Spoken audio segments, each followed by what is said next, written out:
And Okay, it works. Thanks a lot, our no, lovely no, no, no, no.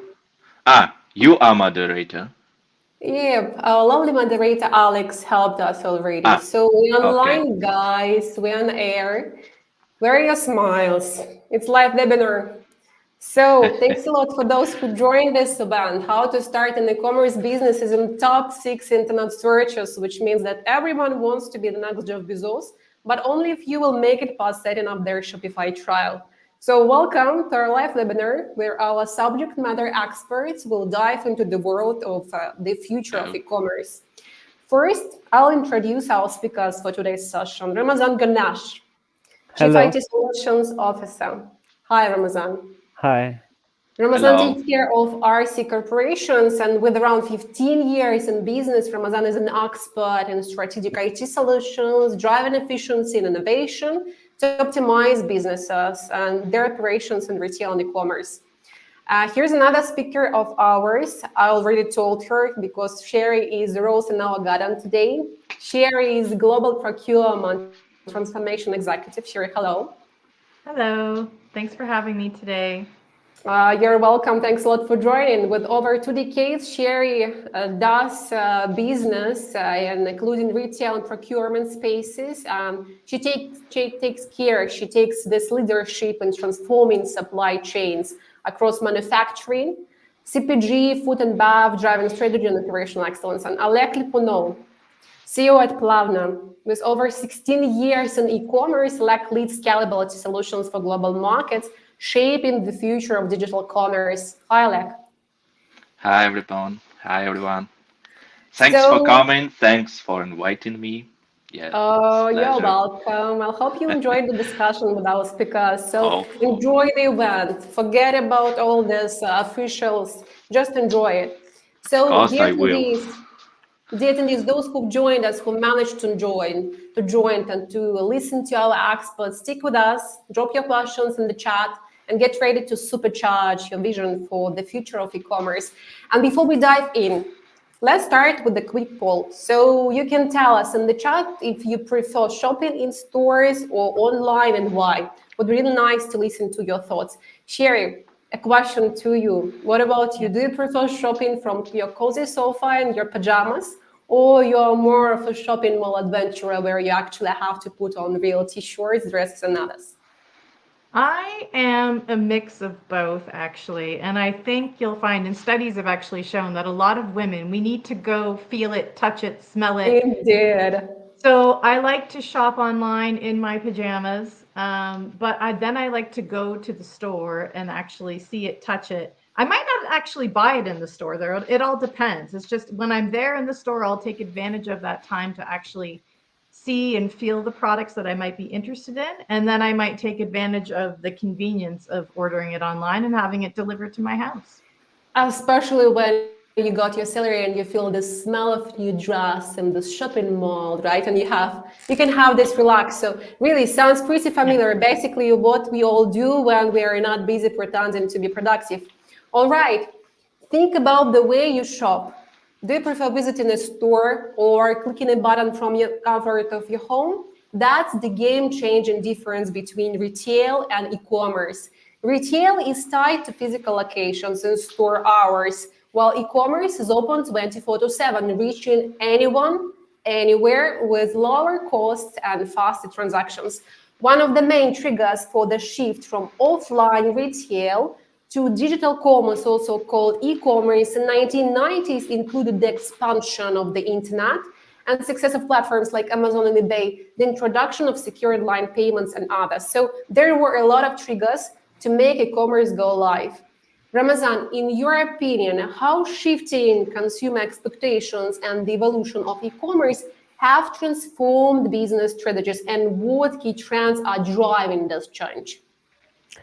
Well, I think with technology, customer behaviors are changing as well. Especially Gen Z and later is spending much time online, mostly on social media.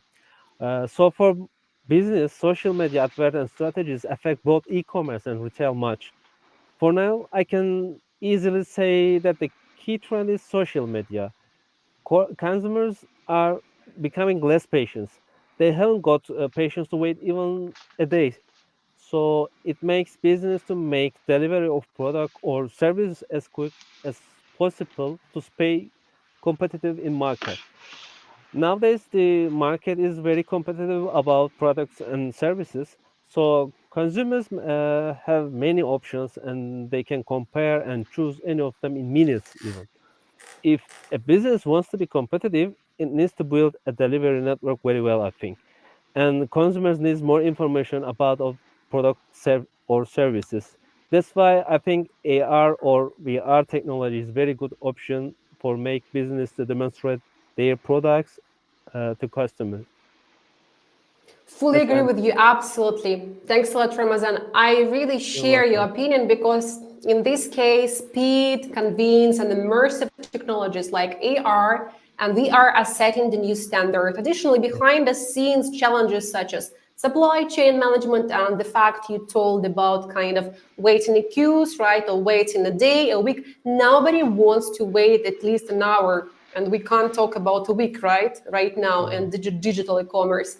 And for sure, demand forecasting add to the complexity. Sherry, with your expertise in global procurement strategy, how is e-commerce transforming business strategies and what role do technologies play in supply chain management and demand forecasting? Yeah, so I fully agree with everything that Ramazan said as well. I mean, the game, we've all seen it, right? The game is completely changed. And I was, trying not to giggle when you were talking about how we can't wait an hour because I'm always talking to my girls about that. About, back in my day, you would order something and wait sometimes months to get something. And now everything is instant gratification, right? Nobody has patience for anything anymore. And that has to translate into how you run your business. Um, and those that haven't made those adjustments are either no longer with us today or they're struggling to keep up. It's just the reality. So I think, when we look at technology and AI powered technology has really enhanced customer service and the whole experience. And it's also important to realize that it's no longer just about having the product on the shelf anymore. Consumers are very high maintenance these days, right? It's all about the full experience for them. They want it to be fast. They want it to be easy. They want it to be centered around them and what they want and how they want it and when they want it. So maintaining that customer centricity throughout the entire business flow and supply chain is absolutely critical. And so one of the biggest shifts that I've noticed is it used to be kind of cool if one of your favorite brands had an online presence. Now it's I'd say it's like, the ticket for admission. It's no longer a competitive Yeah. advantage. It is an absolute reality. And if you don't have a solid e-commerce platform and you don't have an AI presence as well in the market, you're going to lose out. You're already behind the game. Absolutely agree. Maybe gentlemen can add something, however, I couldn't agree more. So, what about our attendees? Got any questions for our experts? Don't hold back, drop them in chat and get real insights.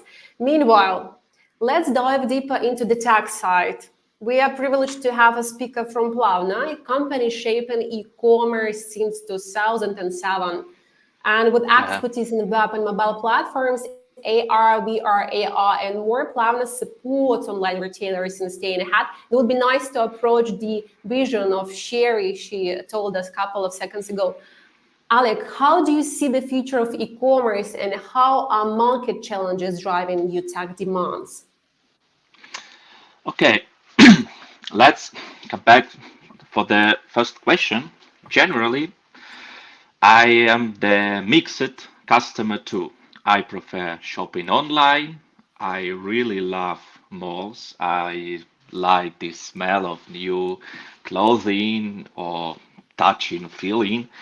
But the uh, online shopping really comfortable and we understand it.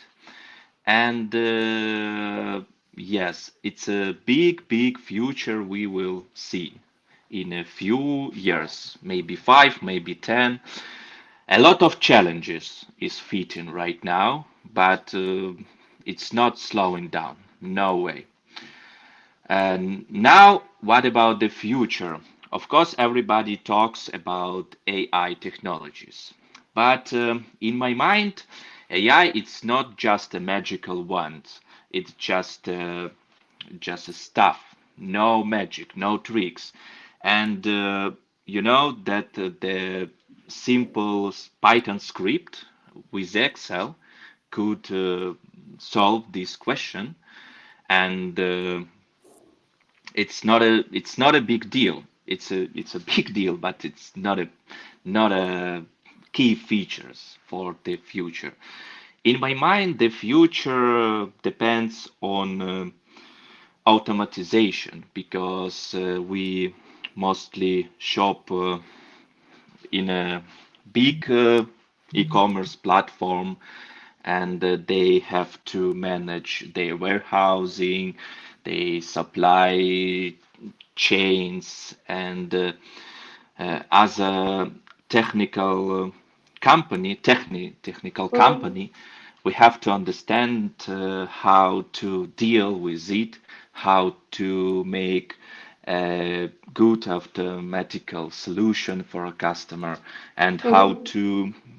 how to produce any new feature, of course, with AI technology, with VR, and something like this. But generally, it's go step by step.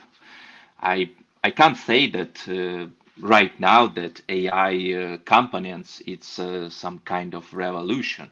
It's not a revolution. It's just an evolution, nothing special. And yes, and of course, any the future will be what generally Chat GPT gives us.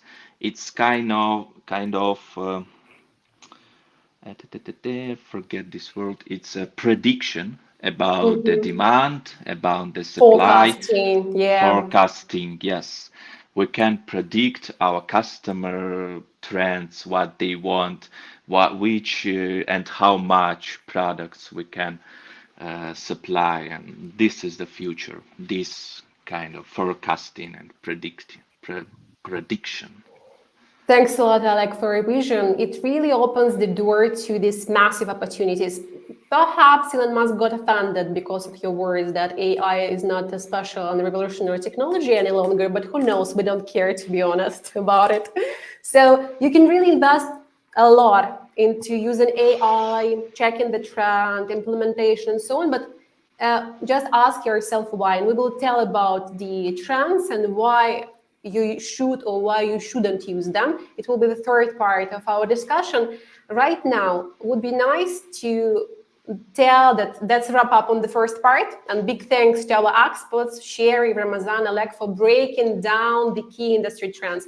Up next, we will dive into market insights to make it even more practical. So those who joined us online, stay with us. By the way, guys, I found a very interesting report by DHL. Basically, they're the ones who know your address better than your own family because they're delivering over 1.7 billion parcels per year. So DHL surveyed 12,000 shoppers across 24 countries, quite a large sample. Guess what frustrates shoppers the most? Here's the question to you, Sherry, Ramazan, Alek. Sherry, maybe you have any ideas on this question, kind of what frustrates shoppers the most? Well, I mean, there's a lot of, I have high expectations like most consumers today. I And most expect ladies. things to show up, right? It's got to show up on time. It's got to show up to the right place. Uh-huh. I hate it when my package, it says delivered and I get a notification on my phone. And then I go outside and there's no package Uh-huh. sitting there because it's been delivered to the wrong address. That's definitely one. So, Or when you open your package and it's the wrong product, or if there's something wrong with the product. So those are all things that irritate me highly. okay, they drive you mad. Thank you, Sherry. Mhm. Ramazan, what about you? What do you think? What frustrates shoppers the most?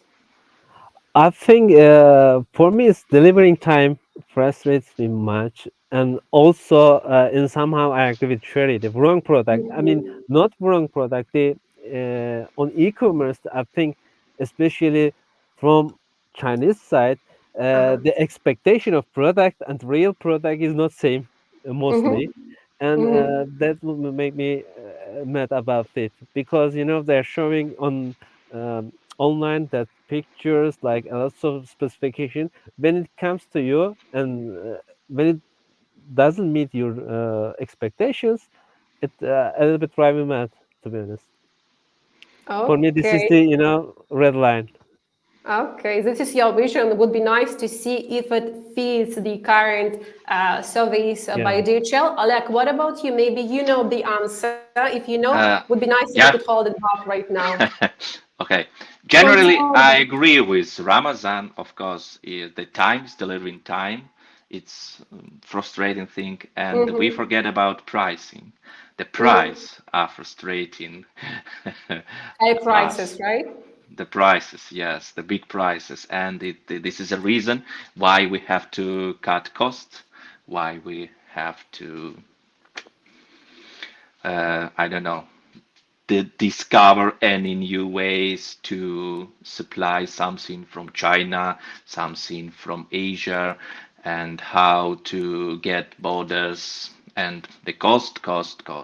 This is a Cost, main cost, idea. cost. Yeah. I see. Okay, I'll tell you the answer. The answer really fits your own vision for the business expectations and consumers' expectations. So high prices are the main culprit. No surprise there. The other deal breakers are missing product images, vague descriptions, and delivery times that make you wonder if the package is coming by a carrier pigeon. Anyway, business wouldn't be business if it doesn't charge you for their services. Otherwise, it's charity. I guess you agree with me. So nice to know. What do you think about the expectations of customers and e-commerce? And would be really interesting to listen to our attendees and their vision, maybe their thoughts and questions to our chat. Thanks a lot for all your feedback. Keep it coming. We will get back to it later. Right now, we're driving into the most exciting part, breaking down key market insights. As we know, e-commerce has evolved rapidly since 2020 after the COVID times, right? And with consumers expecting faster, more personalized and seamless experiences because we all were sitting at home, right? And we wanted our stuff and things and goods right away, right here by the door. McKinsey, this is the global international research agency, highlights that shoppers now demand instant access to products and services, pushing businesses to leverage real-time data for deeper customer insights. And Harvard Business Review tells that according to last year's survey, 40% of businesses already use AI-driven chatbots, while only 38% are actively exploring them. Thus, AI-powered search, we can say, and marketing and good personalization are becoming industry standards. Are businesses keeping up? Let's break down the key trends from supply chains to competition and shifting consumers' demands. Would be nice to listen to you, Ramazan. How is your company staying ahead in both brands of yours? You have two of them, e-commerce and wholesale distribution. Uh, SRC Corporation, we are a group of companies which includes three companies. One Uh-huh. of them is Ramadan Jamil Enterprises. The other one is Ram Company Consumer Product Sales and Distribution Limited, Mhm, and the other one is Ram Trading Limited. If you want, you can check on website ramadanjamil.com to see portfolio. mhm, mhm, In Ram Trading Limited company, we are selling goods, small appliance, and consumer electronics of Arçelik brand on e-commerce with B2C model. We are mhm, the only distributor of that brand, Arçelik, in North Cyprus. I mhm, can give the name of website if you want to join, arçelikkitlis.com. We focus on customer behaviors mostly, and we are trying to understand them and their needs. That's the mhm, basic keys of our aim. That's why we mhm, are using customer experience platform behind of our e-commerce. We are following customers' behavior with that tool and then categorize companies according to their demography, gender, age, and some other metrics. Uh, Also tracking the page they that visit and the products they checked. And our marketing team used that information to prepare some special offers based on that information, like special Woman Day sales, Mother's Day sales, back to school sales, Father Days, and etc. We are not missing any special days. uh, and it helps increase our sales, to be honest. For other companies, like we have, like as I told you at the beginning, Ramadan Jamil Enterprises and Ram Company Consumer Product uh, Company, we are working only B2B model. We are using integrated systems from ordering products until delivering to companies. And we are using some AI tools and robots that always take stock, sales, orders, and give recommendations for next order or recommendations for discount sales for specific products. Basically, it calculates stocking expects of product and check opportunity for sales specific uh, cus- customer and so on. It helps to keep minimum stock to our company and get rid of extra stock, keeping expenses basically. And in other hands, AI tools reduce the HR needs, also help company to reduce the cost. At the end, I totally agree with Alec about automation. Automation. Automation, Yeah. sorry. Also, so that's why we focus on that all automation system using some AI tools in all our systems, and some robots and tools also checking everything in the systems and give some recommendation to us, and we are using that recommendations to build our strategies basically. That's what I can tell about it. Thanks a lot, Ramazan. Kind of clear that your company is leveraging digital solutions to cut costs Yeah, and really for process automation, kind of key KPIs, right, to track and stay on track as a business. And smells like, regardless of this product, be it product or service, business fundamentals remain the same, really. And cost optimization is a must yeah. for everybody. Sherry, with your years of experience in a C-suite role within the food and beverage industry, how has competition shaped your vision, and what strategies have you used to navigate it? Maybe you could also recommend something to our attendees. Yeah, for sure. So I think I can't believe I didn't say price when you're asking me. Of course, price.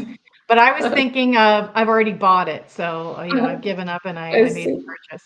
But back to price. So price is definitely more critical than ever Exactly. because I came across a study from EY over the weekend, and it was on the future of customer index. And in there, there was some really interesting nuggets on consumers and some recent trends. And more people are becoming brand switchers, right? So loyalty is really going down the toilet. And you're seeing a lot of people are now ambivalent to brand, and it's so easy for them to see other options, right, online, and research options, and they can switch fairly easily. And so it's really coming down for companies that they have to be more cost competitive than ever, and they have to be relevant. So companies, I would recommend, should be doubling down on getting their operational efficiencies up as much as possible.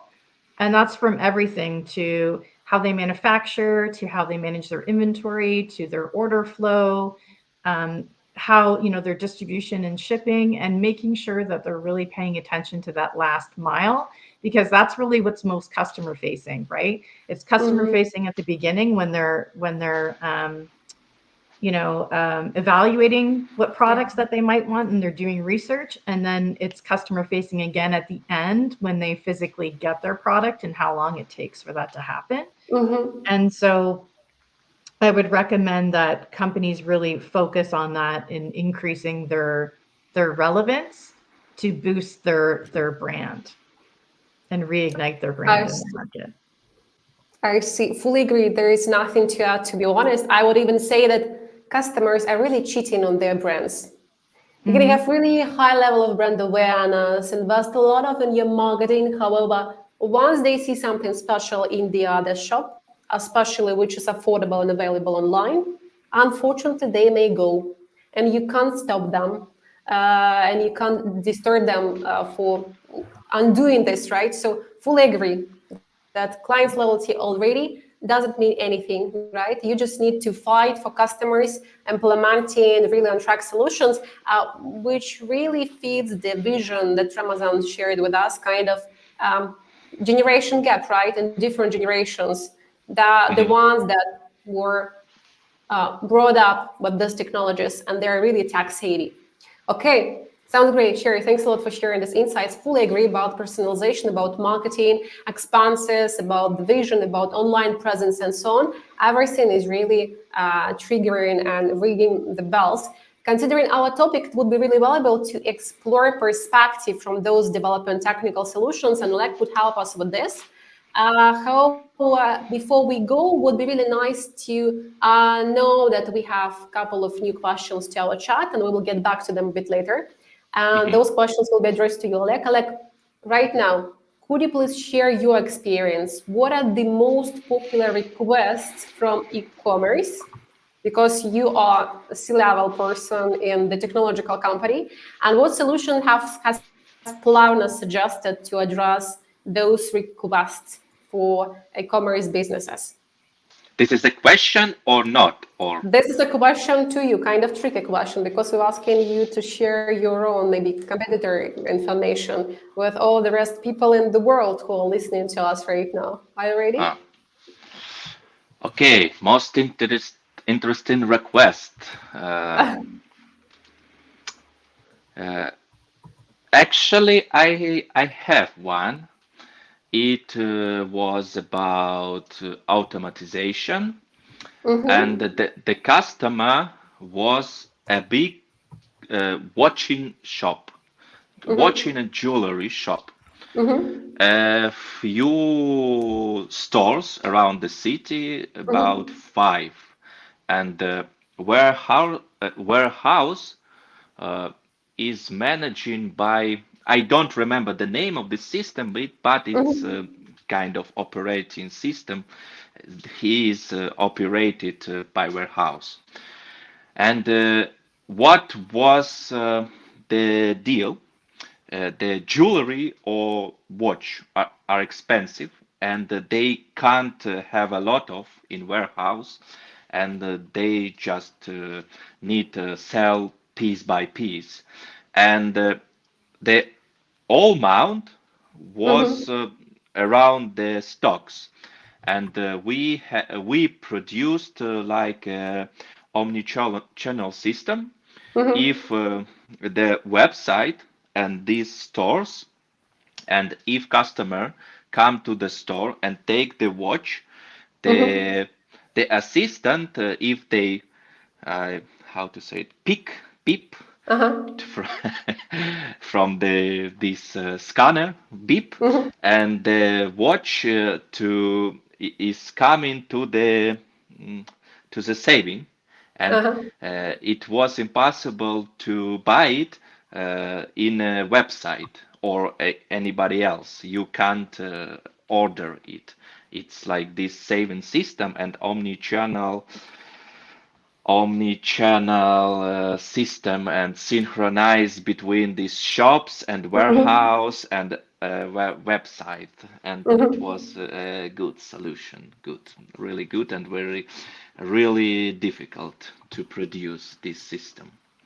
Okay, kind of spoiler to your competitors. Everybody already knows that you got this it's project it's not implemented. it's not a secret, it's a thing for proud, it's not a secret. Ah, I see. Then congratulations, I guess, to you for implementing Yeah. such a good solution. Okay, in this case, I'm really proud of what's happening right now. Would be really nice to say that the explanation of yours was really clear, and even my grandma, who still thinks that clouds just for the rain, would get it. So here's the question to you right now from the chat, like, another like in our chat, by the way, not you, but somebody who's listening to you Mhm. right now, really is really encouraged by all your insights. Two more questions. The first one: how long, and Sher, you can also think about it, right? And Ramazan, especially you, because you're involved into the Yeah. technological side. The first one, how long does a typical AI implementation project take from initial consulting to go live? Would be really nice to listen to the thoughts of both those who are implementing the solutions and those who really got this presence and implemented them into their businesses.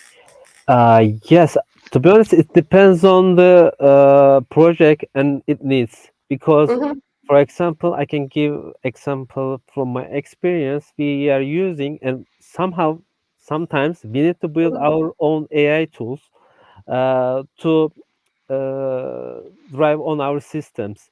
uh-huh, That's why it's kind of very kind of big questions, but for my experience for our project, it takes from 1 month to 1 year. Some projects. mm-hmm, I can give you a small example about our AI order systems, and it takes us to build around 2 months. We created a robot in our systems, and it's checking all our purchases, sales in each market, and mm-hmm, give recommendation about the next order.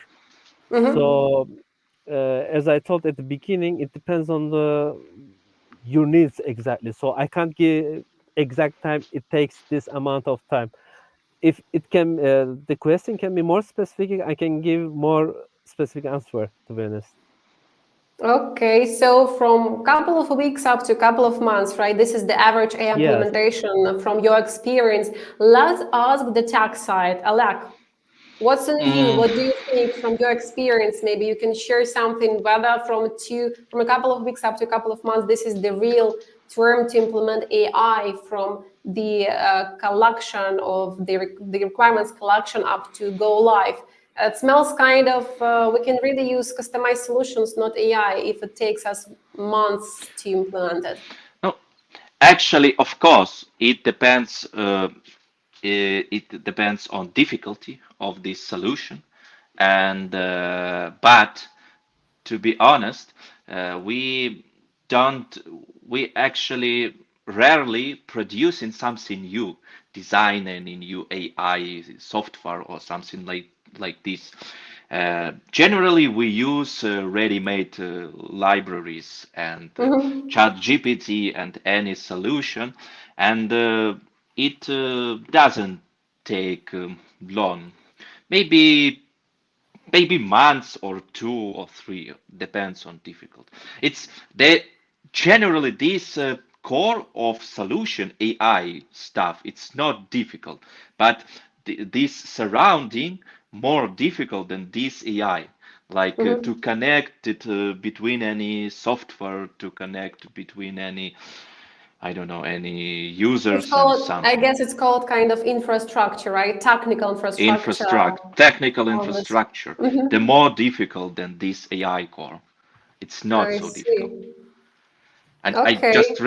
I just remember a good example from the previous question we have done once about the cutting cost.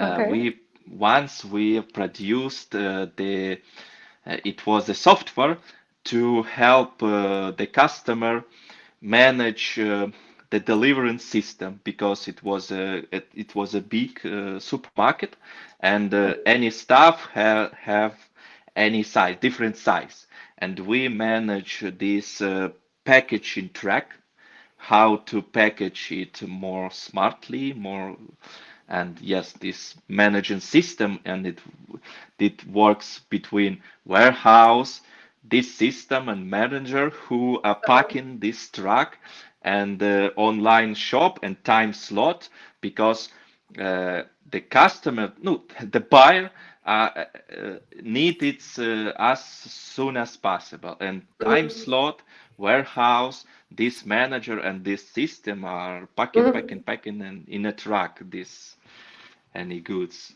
It was really interesting too. Okay. Kind of under one roof solution, right? You have everything in one place and you can track, monitor, sell, also send and so on. Sounds really It interesting. Thanks. it's interesting, but it's not so interesting how it sounds, but it was extremely difficult technically. And it was inside software, inside in-house software for the When you customer. face The customer AI, was this supermarket. when you face AI, it also smells and sounds interesting, but when you're really involved into implementation and Yeah. developing AI, it already doesn't matter how fun it was, right? Because you're really facing the technology that nobody got introduced before. Here's the question to a really deep expert in the field, Sherry. Have you ever faced the experience in your business and your professional experience when you got involved into AI implementation, or maybe you're using any AI tools right now? It would be nice to listen to your examples on how you're leveraging AI technologies. Yeah, for sure. And as the guys were talking, I was thinking of other factors that also impact the length of implementation. So looking at it from as a business partner perspective, right? Personally, me owning supply chain and procurement and sourcing within an organization, it also depends heavily on how open and the appetite for AI technology is within the organization as a whole. Because as a business division, you often have to get alignment and approval first before you can even look at implementing some of these tools. And throughout my career, I've experienced different appetites for that, where some were very forward thinking and we had full authority to go and implement whatever we liked within the organization. And then I've worked at others that were very leery of AI and everything had to go through several levels of approval. Mm-hmm. Also, another thing to think of is how complex the solution is to implement, meaning, are you going to need IT support and authorization to do Mm-hmm. it? Or is it like a plug and play and the supplier will provide all of the technical support?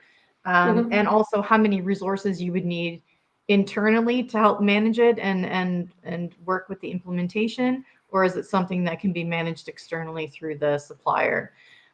So I have several examples on the supply chain side of using AI technologies and implementing AI technologies, from things like supplier discovery to commodity management, supplier failure risk management, giving you live data on your suppliers and what's happening in the market and what's happening with different commodities that are critical to your business.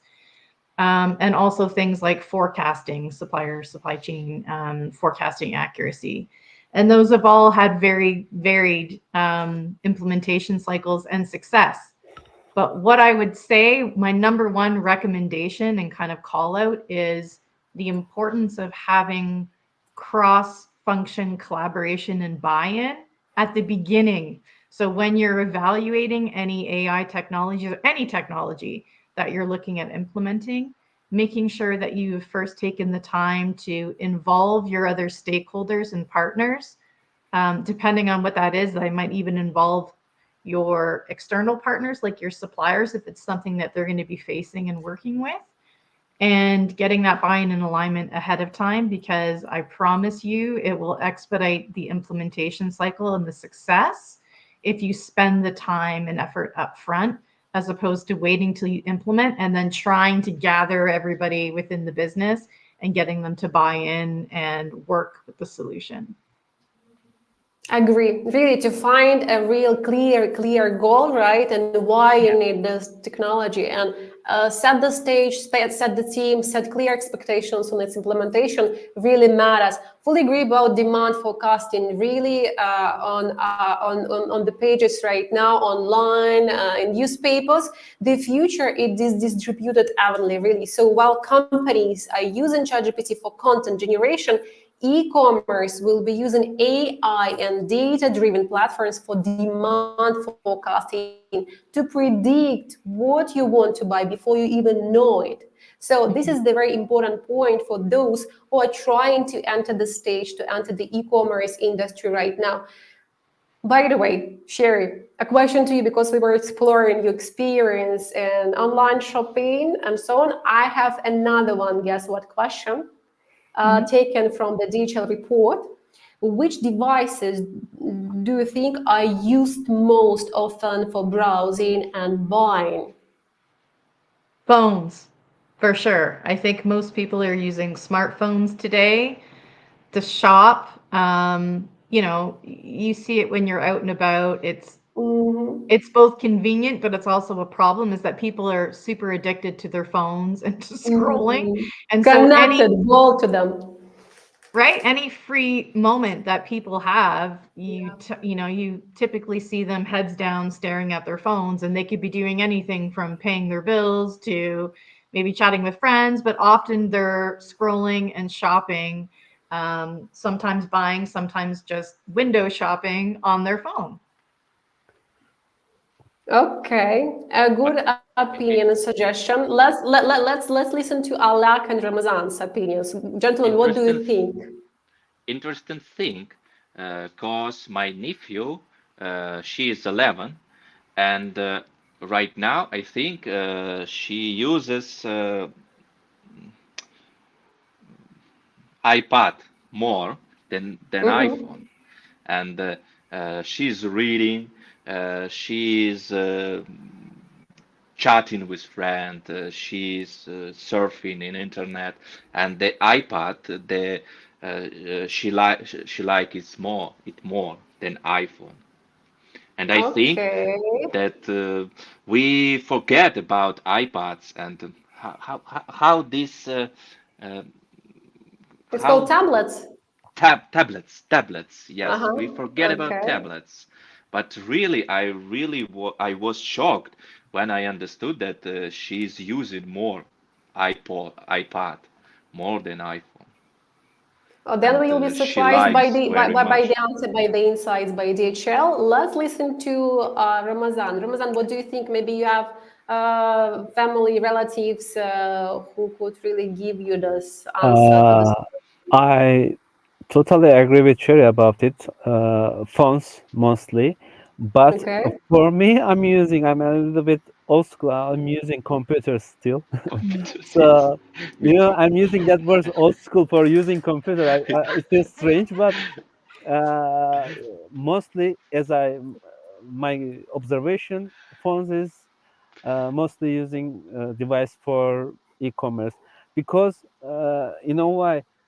Uh, for my experience, like my observations, I see the people making shopping on Instagram, and that's some social media platforms much as well. Not only going some websites and taking products, and they are taking secondhand products somehow. They are exchanging products. That's all with applications on phones. So I think mostly phones are using for this purpose. Phone is for Okay. The fun, closer. but for a big deal, you need a big screen and to real. Yeah, for me, yes, you're right. I need Oh, to see Yeah, big screens to see everything yeah. in detail, all information in one screen. I use like that. But when you think about the end users, I mean, we are in industry, that's why we like using the much devices. But for end users, people mostly don't want to use a lot of device. They are using only one device, and the only option is using one device is smartphones, I think. And they are doing all mhm. their stuff from there. They are paying bills, they are making shopping, they are Mhm. doing all their stuffs. And I believe that somehow smartphones, our phones, knows us better than us in sometimes. It's really, because sometimes I feel that, they're suggesting something that you never think, but really you need. It's It's interesting. marketing. It's Yeah, tricky marketing, Ramazan. that's why. So my Our answer is yes. smartphones are really spies right now. They Yes, are checking exactly. what we are talking about just to Yeah. suggest Mhm. something better than we can expect from the e-commerce market. I would say that right now we can call ourselves old school people, but the closer this time when Meta launches in production their glasses, Yeah. and this augmented reality to interact with people online, right? And this augmented reality. And in this case, I guess the new generation will call us already dinosaurs, not old Yeah, school, really dinosaurs. yeah, Okay, here's the answer, Data. Now, guess what? You got it covered. No surprise here, smartphones really take the lead with 57%, leaving laptops, apps, tablets alike, unfortunately, and others to fight over the remaining 43%. And I would say that new tech and younger generation are setting the bar high, unfortunately for us, for old schools guys. So once the website was enough for digital commerce and we could open it on our laptop or on our desktop. Right now, as a business, you need to have deep money, if not if deep money pockets, if not backs, right, to keep customers happy and their shopping seamless, all from their smartphones. That's why when we are traveling, when we are going to shop, when we are going to kindergarten to take our children, and so on and so forth, we're seeing people sitting in their smartphones and doing all these things and stuff, right? Also, the closer this time, we will face voice commerce when we have our pocket Alisa or Elon, or I don't know, Donald, call them as you wish, right? And you ask them, please order for me this and that, right? And you can do everything handless without even interacting with your devices. Kind of automation, however, what about experience, right? Nobody knows. Okay, let's wrap up for the part two. Let's turn our attention Let's to the future. sorry, Renata. Yeah, We have a good question in our chat. I would The second really, one. I would really cover it within the next part because it Ah, really okay, okay, concerns okay, the okay. expectations from the market, especially when we are coming to the AI part. And we are talking about data protection, which is really important, data protection, data privacy. Okay. Then let's wrap up this part of the discussion. We will dive deeper into the future of e-commerce, trends, challenges, and strategies to stay competitive. So no fortune telling required, just data and expertise. I would say that when preparing for our discussion, we've reviewed insights from leading market experts like PwC, Deloitte, Nielsen, and McKinsey, and many of their predictions align on the future of retail and e-commerce over the next 5-10 years. Maybe we'll also investigated their surveys online. I don't know, those of you who are fan of them. Mainly, e-commerce will be shaped by AR, VR experience, and yes, glasses by Meta, right? Nobody knows. Sustainable practices, expansion into emerging markets, which is really important, creating this inclusive e-commerce for everybody, and omni-channel strategies. Ramazan, this is the question to you because you were talking about generation gaps, new generations, everything connected with devices, online shopping experience. Could you share your own opinion? What key trends and strategies must businesses adopt to stay ahead in e-commerce? And it would be nice to listen to your vision for entering new emerging markets in this digital era. yes, sure. Today I read some speech of Mark Zuckerberg that he told that these glasses will be like our phones in 5 or 10 years later. No one will use smartphones. All Mhm. people are gonna use smart glasses instead of phones. Yeah. So it shows that how rapidly is changing the technology.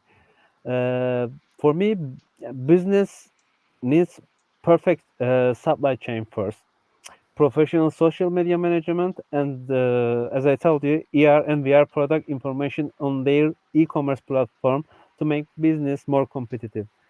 Combination with AI, IoT, or robots, in future we may reach fastest delivery duration ever been.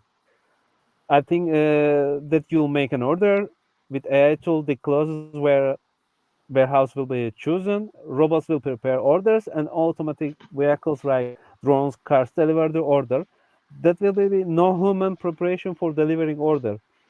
I think nowadays technology it's possible. Of course, it may have some small problems, limitations, and legal issues that need to be solved. But I believe in 5 or 10 years we'll go there. On the other hand, we see that most social media companies put e-commerce platforms like Instagram shops, Facebook marketplace, to their platforms. I think it's changing the game, really changing the game. All companies on e-commerce put much effort into social media accounts for visual marketing, targeted advertisement, and enlarging the market. Also, there is a key benefit of social media, that is feedback and insights from customers through comments and interaction. It's helping to improve products and service for businesses. Combination of social media, robotics, and automation managed by AI will be the key feature of e-commerce, I think. And who knows, in future, instead of you, maybe AI will decide your needs and make orders by itself instead of you. Who knows? I would really agree. And there are a lot of AI phrases in these feedback. How What about data privacy, Dan? Ramazan, good question to you from the chat. Just to think of, and Sherry, maybe it would be really nice to listen to your thoughts, since you were exploring a lot of AI tools already and have this vision on how to set the stage for this implementation start. A question from our chat: how do you ensure data privacy, especially when handling sensitive information in AI-driven systems? This is the good question not only to those who are developing the systems, right? How a good question to those who are using AI tools, because we already touched this point that our smartphones are spies in this digital world.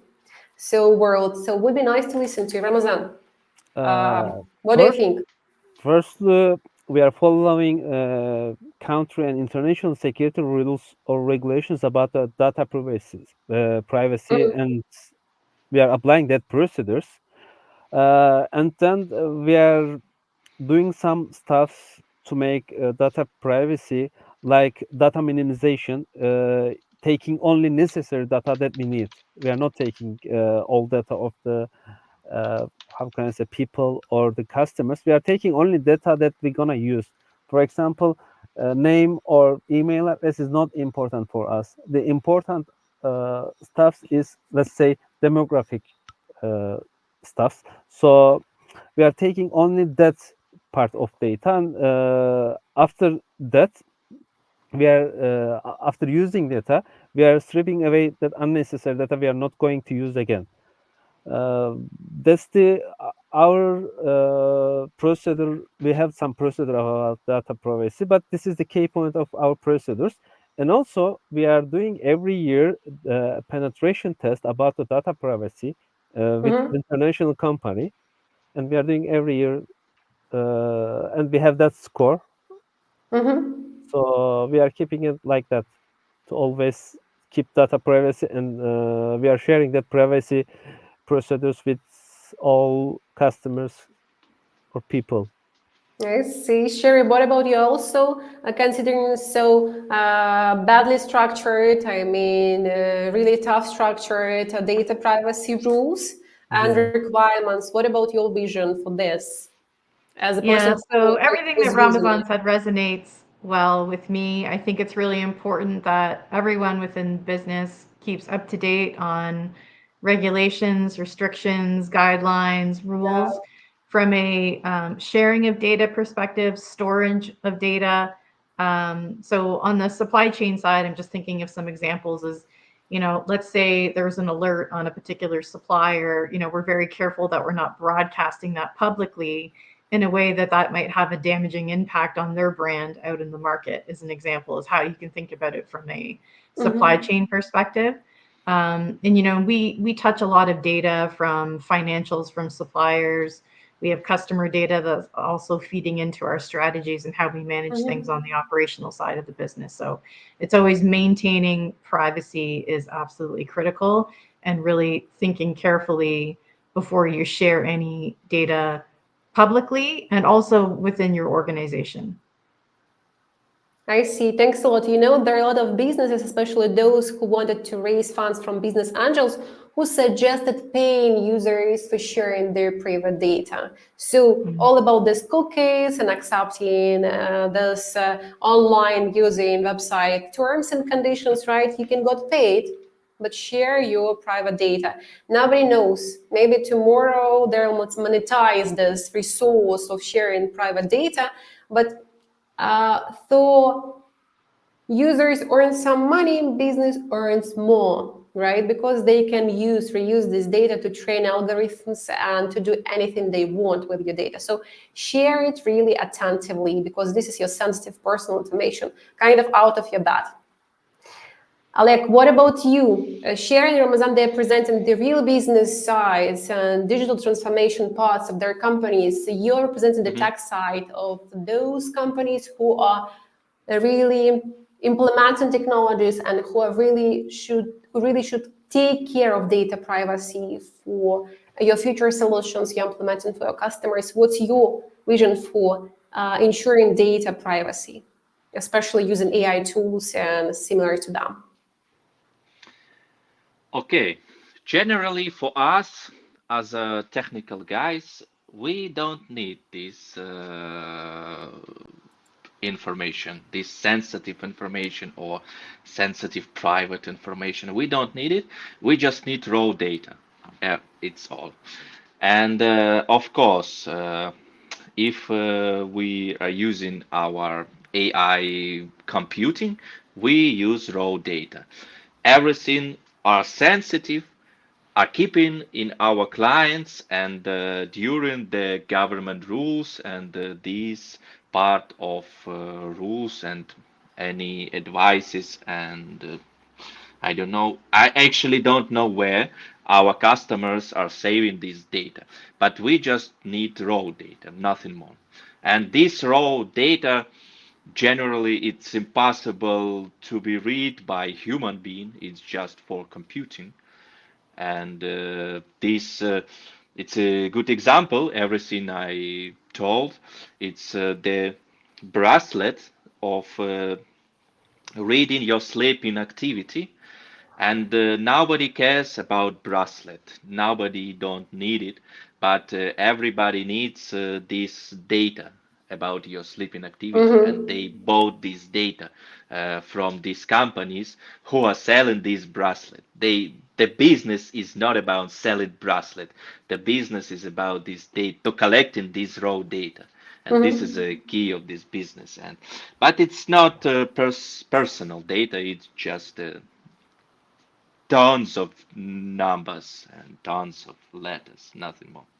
I see. I also heard that basically those who are developing solutions, they're using kind of data encryption kind of technology to protect your data, to transform this data into unreadable format for ordinary people, right? Just for computing. Plus, creating some kind of passwording, right? Special keys Yeah, to unblock the access to your data. So it really helps. And additionally, there are a lot of providers for this infrastructure and solutions, kind of cloud or solutions for supporting your future deployment of the platforms for e-commerce and so on. And those providers, cloud providers, they are to comply with local requirements, and they already from the start of your collaboration with them provide you with packages and subscriptions to the packages that include compliance with local regulations, kind of AWS compliance with HIPAA requirements or anything else, right? Connected to not only healthcare, wellness, but also e-commerce. Just purchase the right package, right? And you'll pay money for cloud storage that will be protected already by your vendor on the local level. And you won't have this headache with data protection because your platform is deployed in the protected environment. but of course, it's 100% that all data are encrypted. This is a rule. This is the 100%. All data, if we send something to somewhere, everything are encrypted. It's this is Data encryption 100%. means a lot, right? Kind of tech Yes, insight. of course. What about the real business then, Sherry? We've explored your experience with AI, with your thoughts on the current data security protection rules, on your experience of using those rules in your own business and the business of your teams. Have you have you ever thought of this kind of You have a lot of years of experience, decades of experience in food and beverage, shaped your perspective on real e-commerce competition. I guess so. What advice do you have or you'd like to give to our attendees and especially companies who are aiming for long-term success and efficiency in their key metrics in their e-commerce business and their experience with all these technologies for e-commerce? Okay, that's a loaded question. There's A lot lot to of unpack questions, there. kind A of loaded big question. one. Lots of nuggets to share.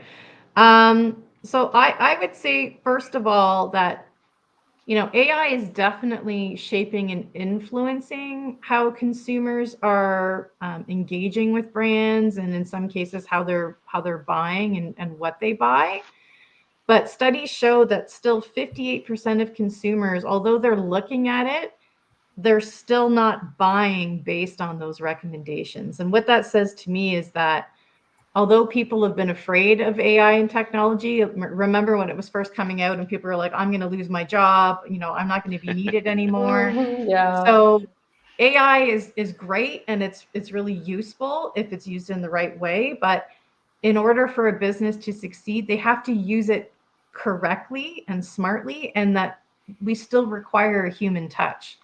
So I think, one of my recommendations is for businesses to use AI to automate and streamline and improve their efficiencies, their operational efficiencies, which is going to help reduce their costs, which we know is king, so that they can compete in the market with appropriate sell prices, and leverage technology in a way that it's going to free up their human resources and talent to apply their human brains to think strategically and connect with their consumers in a human way, right? So use your human resources to maintain your relevance and apply the human touch to data that is AI driven from the consumers, right? That's number one. Number two, when we talk about price and keeping the consumers in the center, right, maintaining that customer centricity, is customers want options more than ever. So yes, you have to be cost competitive and you have to get the right price, but you also have to think of all the different options that consumers want. So manage your price and volume mix accordingly. Have single serve options, have bulk options for consumers that want to buy a whole ton of it and get that volume discount. So look at your price packs and your volumes. And security of supply it's always been important, but now more than ever, because we already talked about how people are switching brands.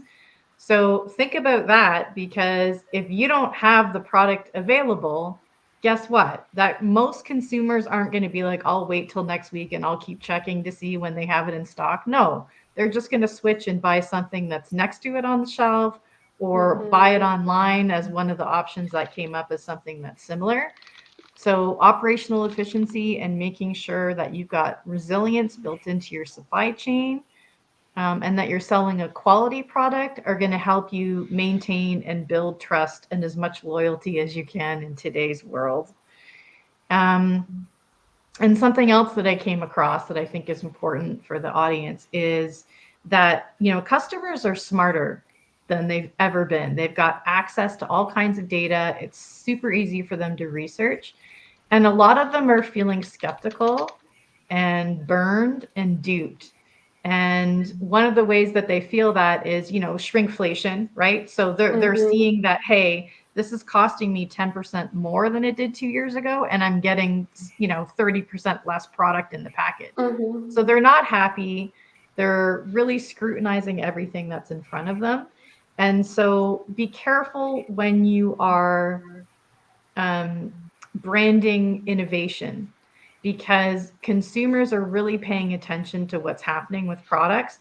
And a lot of them, I think it was 46% that I came across when I was researching on the weekend. 46% of consumers think that when a brand publishes that they've innovated and made improvements to the brand, that's actually just reductions in the quality of the brand and cost cutting, and that it's not really truly innovation. So be careful when you are branding for innovation.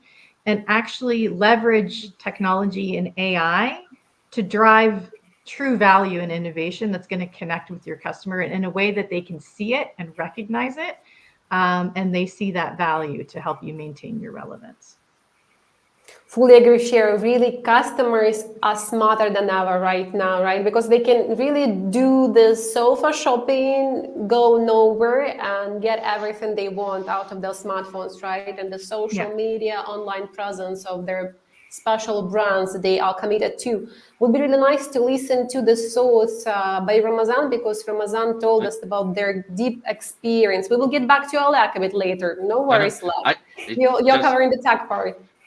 Can I ask a question to Sherry? A short one. Indeed, this is life. Sure. About this. What do you think about the idea that the customer right now, they just don't know how to be loyal, because there are a lot of way to buy everything you want, and they just don't have this experience. They just don't understand what is loyalty, and this is our burden to teach them how to be loyal, because they just don't know how. What do you think about it? Yeah, Ali, I think that's a valid comment for sure. But I think one of the most impacting factors of why customers are not as loyal as they used to be Yeah, is because of the price pressure, right? So yeah, global yeah, yeah. economies are You're just right. under You're so right. much pressure that consumers aren't making decisions anymore with their hearts. They're making decisions with their Yeah, wallets, yeah, right? exactly. So it just comes down to, yeah, I love that brand and I really would like to buy it, but here's this one that's going to save me 25% and it's pretty close. So I think unfortunately that's just what we're faced with, because people are just so pressured, and being able to pay their rent, pay their mortgage, put food on the table, continue to, have their kids playing soccer. So if that means that they can't buy their brand that they were loyal to for 10 years before because Yeah, they just can't pay that price anymore. yeah, yeah. Thank you. That's what You're I right. think is happening. Yeah, thank you. Yeah. Thanks a lot, Alec, for your question. Maybe Ramazan has any questions to Sherry, or we may ask you our questions.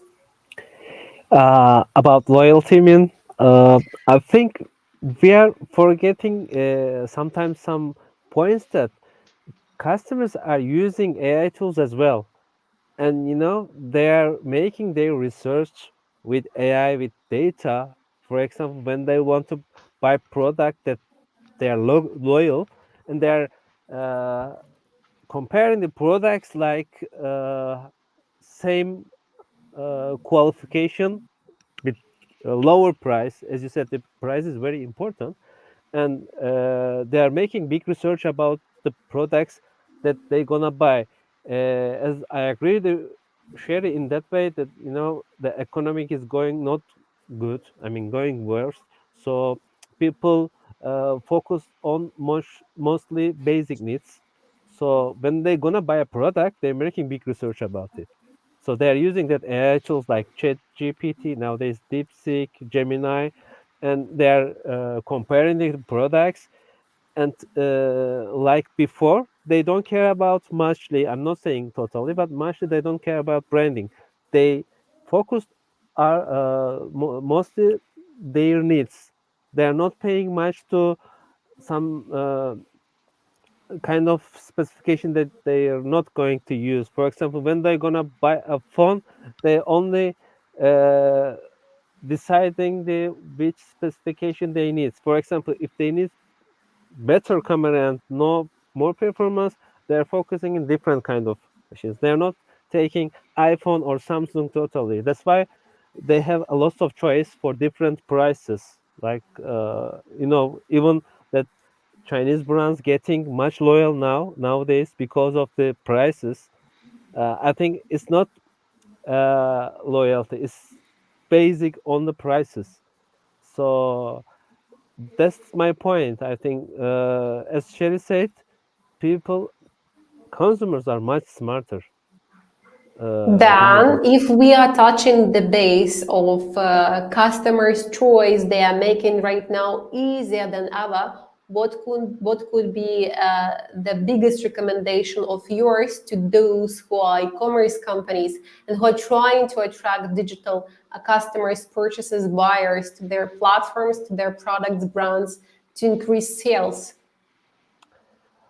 Well, first, you need to listen consumers. You need to observe customers. The best way for this, as I told you in all my speak, is social media. From social media, our brands is taking a lot of feedback, and in good way and bad way, and we are listening them, and we are making new strategies according to that feedbacks. This is a very good option for companies. The other stuff is, as I told you, when you listen the customers, uh, you become more understand their needs, and you are producing products according to their needs. For example, I can give you some small example about our brands in archery. So we are producing, I mean, brand is producing coffee machines, but when it started at the beginning, they have some missing, how can I say, properties that customers give a lot of feedback that that properties is missing. They are trying to make some complaints on social media, and immediately they upgraded products for needs property, and sales increased when you compare from other brands, because we are making some research and some, how can I say, I forgot the word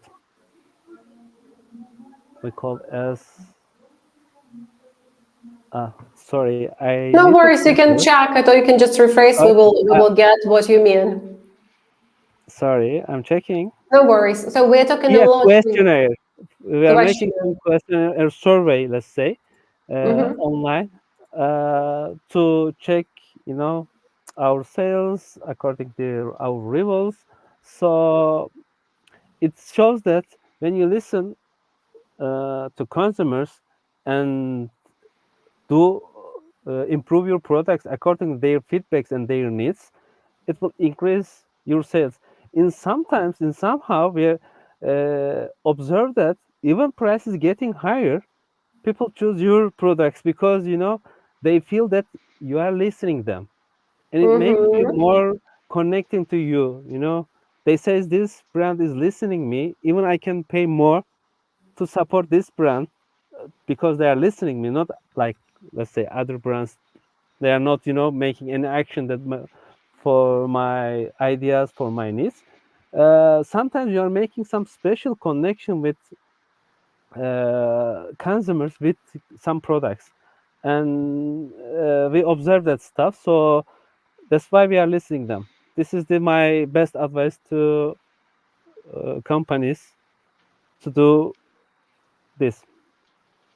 Kind of emotions based sales, right? Yeah. When you buy because you are hurt and you feel you just get these feelings from your purchases and from the goods you are taking from your brand you are committed to. Okay, sounds great. All the social commerce and everything connected with automation sounds really interesting, triggering, because we're really committed to our daily tasks, right? Being the customers, so those who are presenting e-commerce businesses, still we should be on track. We are using our smartphones, we are providing our data, and we wish a more seamless experience in e-commerce, kind of handless one, to have more time for our own personal things and tasks to keep this work and life balance, right? It would be nice to listen to Alex vision, since you're presenting the tech side Mhm. for this tech transformation in the e-commerce industry. We've got a lot of insights about customers' loyalty, about data protection, about the importance to provide really modern information, visions, user experience to consumers to grow their loyalty. What about your vision as tech providers, those who are delivering these very solutions to companies for retail and e-commerce? What do you think about the future trends in the coming years? Okay, generally, I want to say about loyalty, add about loyalty something, because I strongly believe that customers not just need to buy something, and the price is important, but not so important. Uh, Also, people wants to be happy, and we as a business sell them a piece of happiness, and this is an important part too.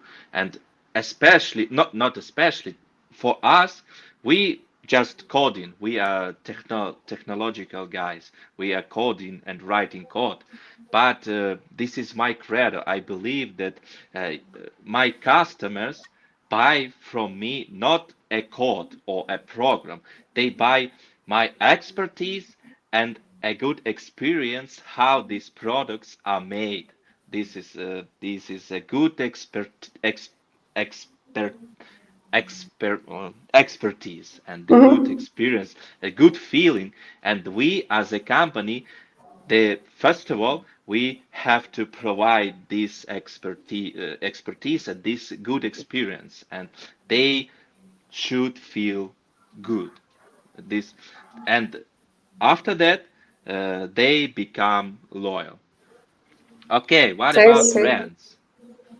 What Yeah, about Transelec in this case? We already got the point about emotional purchases, yeah, and we will definitely talk about it with Sherry because we are both ladies, and who yeah. else if not ladies are making more profit for companies due to this Uh, emotional purchases, right? When you see this very dress you wanted 3 months in a row, but you could not afford, and you finally found it, right? We will get back to it a bit later. Alec, what about the okay, recommendations and future trends in e-commerce? okay. The first advice from Dinas, as you called us, dinosaurs. We Dinosaurs, right? dinosaurs, yes. We still have to have a website because e-commerce are connected with internet, and this is important. And this website, like general website, online stores, are produced a lot of leads, a lot of customers, and you have to uh, develop this website for your company still. Mm-hmm. And the second, of course, mobile first. As you said, mostly people use mobile phones, and this is it means we must adapt our website, our technology, all of our technology stack for the mobile devices. Mm-hmm. And what else? AI chats as a support, not Mm-hmm. of course for forecasting, but it's kind of expensive. But just simple chat, it saves a lot of money for business. It could be implemented easily a few weeks, but save a lot of money because you can fire your assistants, and this chat can do this simply job. And I love, generally from me, I love this AR VR stuff. Mm-hmm. Uh, it's dramatically expensive right now. Any solution Absolutely. for Yeah. this stuff, but it looks so well. It looks beautiful.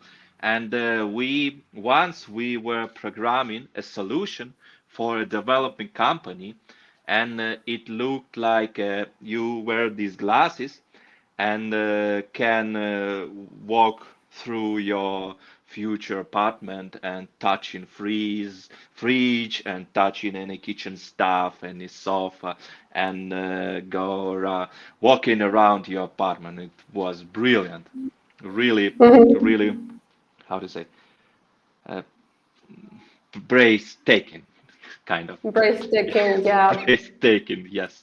I like this Spectacular. stuff. Yeah. Spectacular. Yeah. For a big business, for a whole store, it works like you can imagine your store shelves as example. Yeah. This is a good solution.